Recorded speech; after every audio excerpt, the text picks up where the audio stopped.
अरे अज़ानें हो गई, खुतबा शुरू होने वाला है, जल्दी से सब चलकर जुमे की नमाज पढ़ लो।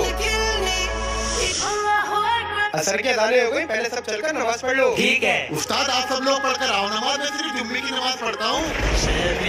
ठीक है, फिर आज तुम्हारी छुट्टी हो गई, तुम घर चले जाओ।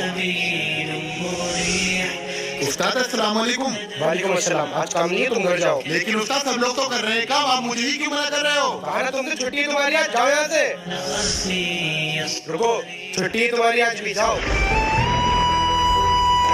उस्ताद अरे तुम फिर आ गए, आज भी तुम्हारी छुट्टी है, जाओ। अरे उस्ताद क्या हो गया आपको? अगर हफ्ते में एक दिन काम करूंगा तो मेरे घर का खर्चा कैसे चलेगा? जब हफ्ते में एक दिन काम करके तुम्हारे घर का गुजारा नहीं हो सकता, तो फिर हफ्ते में एक दिन जुमे की नमाज पढ़कर तुम्हारी आखिरत का गुजारा कैसे हो जाएगा?